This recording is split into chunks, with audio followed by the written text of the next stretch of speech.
코로나 사태 이후 우리 사회 많은 곳이 큰 변화를 겪고 있습니다. 직장에선 재택근무가 일상화됐고 학교에선 원격 수업이 전면 도입됐습니다. 등록금 반환 요구로 진통도 있었습니다.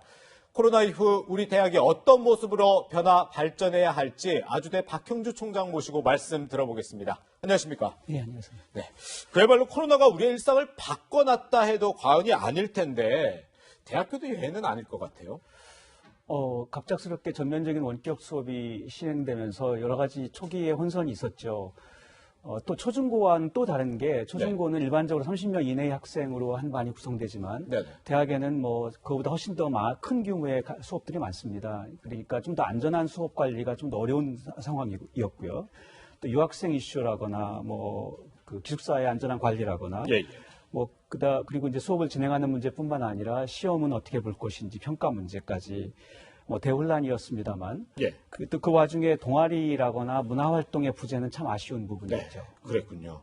어쨌든 지금 비대면이 강조가 되는 사회다 보니까 대학교도 지금 기본적으로 다 전부 온라인 수업을 하고 있잖아요. 그렇다 보니까 학생이나 학부모 일부에서는 등록금을 좀 반환해달라, 또 깎아달라 이런 얘기들을 하고 일부 대학은 또 응하고 있는 모습도 보이고 있는데 이 등록금 반환 문제는 좀 어떻게 생각하세요?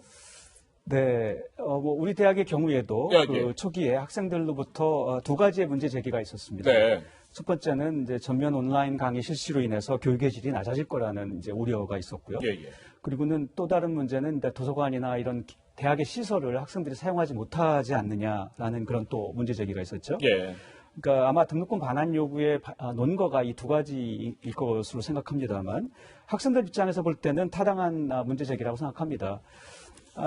이제 아주대학의 경우에는 나름 준비가 되어 있던 편이어서 상대적으로 빠르게 혼란을 극복하고 또 새로운 교육 모델을 제시했다고 생각합니다.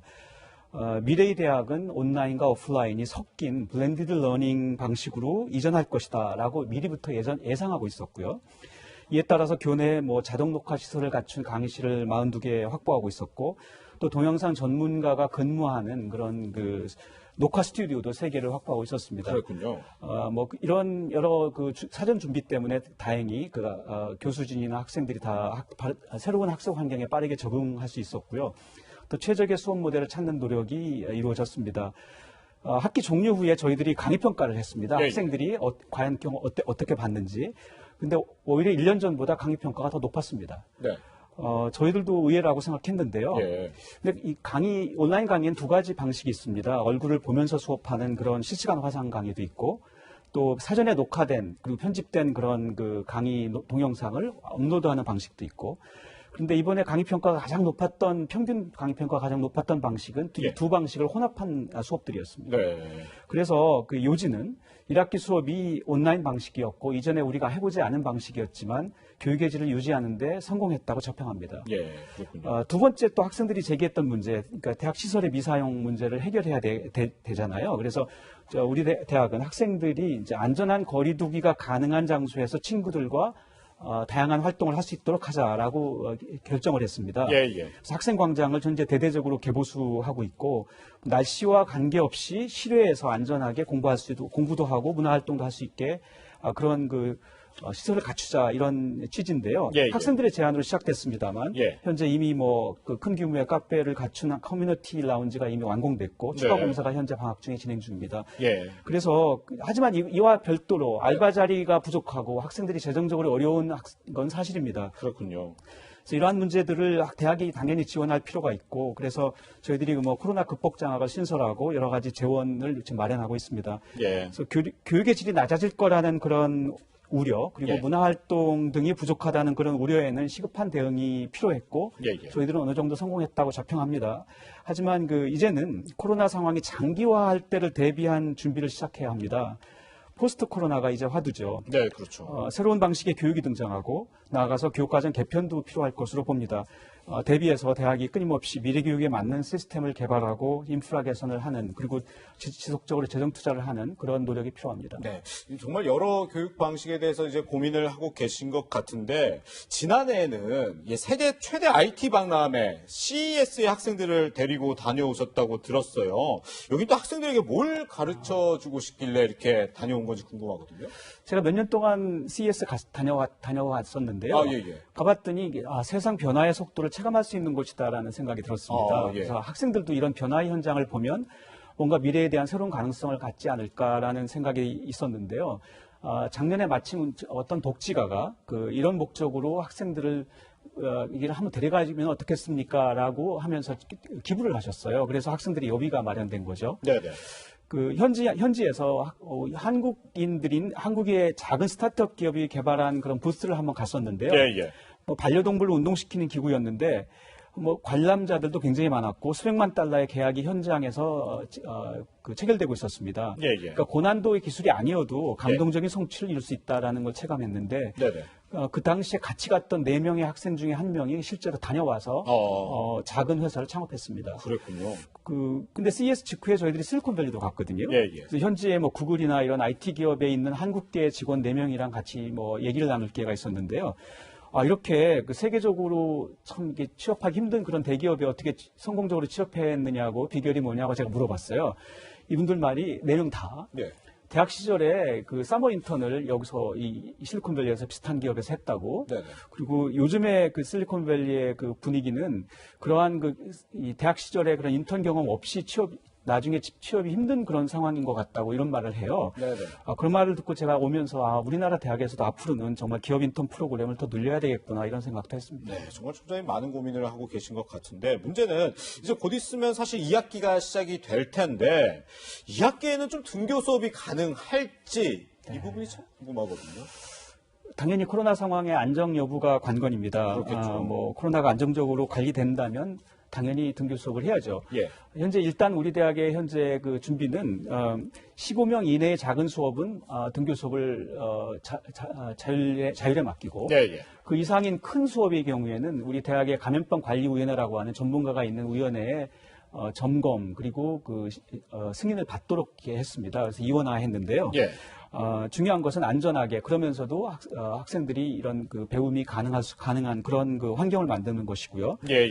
다른 대학은 어떤가 하는 사실 저희들이 궁금증도 있었어요. 그래서 저희가 얼마 전에 우리 대학에서 포스트 코로나 대학 교육 포럼을 한번 개최했습니다. 다른 대학의 전문가들 모시고 어떻게 버티셨어요? 2학기는 어떻게 하실 거예요? 여쭤봤죠. 그랬더니 당시에 이제 미국의 스탠포드 대학하고 한국의 고려대학교, 포항공과대학교, 부산대학교 등이 이제 참여했는데요. 그리고 아주대까지. 근데 이분들이 정말 다양한 방식들로 이 어려움을 이겨왔고 그리고 또 다양한 방식으로 준비를 하고 있더군요. 그래서 이분들이 2학기에 운영하는 방식이 이렇게 서로 다른 방식으로 준비하고 있구나 아주 시사점이 있었는데요. 네. 한번 준비하고 있는 대학의 현황을 한번 직접 들어보시는 것도 좋을 것 같습니다. 그렇군요. 예. 포항공대에 아마 홍원기 교수님께서 발표한 내용을 한번 보시면 좋겠습니다. 네, 한번 직접 들어보시죠. 2학기의 앞에 3주는 체육이라든가 실험이 필요한 과목들을 일단 3주 동안 집중으로 하기로 했고요. 그 다음에 9월 21일부터인가 15주 동안 정규 과목들을 대면으로 우선 시작을 하기로 했습니다. 그러다가 코로나 사태가 악화가 된다든가 대면 수업이 불가능해질 때는 다시 1학기처럼 비대면으로 가기로 했고요. 원격 학습 환경을 좀 더 고도화하고 그다음에 이번 학기에 다행히 저희 대학에 AR, VR 전공하는 교수님들이 계셔서 그걸 활용을 해서 수업을 만들겠다 하신 분들이 몇 분 계십니다. 그래서 그걸 지금 진행을 하고 있고요. 정말 이 포스트 코로나 시대 각 대학교들도 여러 지금 연구를 하고 있을 텐데 특히 아주대에선 뉴 노멀 교육 TF를 만드셨다는데 구체적으로 어떤 조직인 거죠? 시대가 빠르게 변화하고 있고요. 예. 캠브리지 대학의 경우에는 내년까지 전면 온라인 수업을 하겠다고 이미 발표한 대학도 있습니다. 예.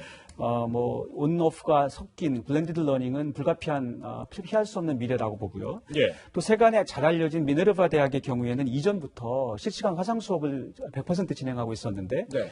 그 졸업생들이 전통적인 다른 대학의 졸업생들에 비해서 비판적 사고나 문제 해결 능력이 뛰어나다는 평을 받고 있습니다. 기업들도 예. 굉장히 좋아하고 있죠. 네. 근데 이제 문제는 실시간 화상 수업은 이 상호 교류가 핵심이거든요. 예.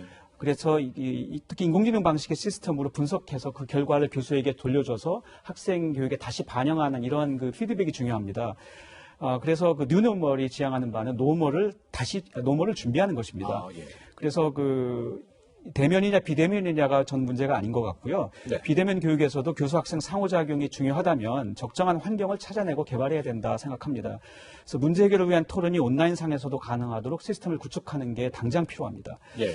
근데 그 사람들은 이 비대면 수업이 불가피해서 우리가 어쩔 수 없이 하는 거라고 생각들을 하시지만 오히려 온라인이어서 이전에 못했던 것들이 가능해지는 긍정적인 면이 또 있습니다. 예, 예. 인공지능을 사용한다면은 심지어 같은 수업에서도 학생들의 수준에 따라서 서로 다른 속도의 학습이 가능한 그런 그 학생 맞춤형 수업을 할 수 있다는 그런 새로운 가능성이 생깁니다. 예. 지금 저 아주대의 경우에는 당장 2학기에 기초화학하고 통계학 과목에서 이런 인공지능의 방식의 맞춤형 수업을 진행할 예정입니다. 네네. 그러니까 그 과목의 준비가 덜 된 학생들도 걱정 없이 두려움 없이 그 과목 들어도 됩니다. 그러니까 예. 이 시스템이 학생을 더 공부시킬 거거든요. 예. 자, 이러한 방식이 이제 이미 우리 옆에 와 있고, 가야 할 길이 우리는 멀다고 생각했는데, 우리가 그리고 걱정하면서 논의했는데, 그러한 미래가 이미 우리 옆에 와 있는 것 같습니다. 그렇군요. 코로나 이후에 우리 대학의 모습 어떤 모습인지 조금 이제 머릿속으로 그려지는 것 같습니다. 아주대 박형주 총장 모시고 이야기 나눴습니다. 오늘 말씀 감사합니다. 네, 고맙습니다.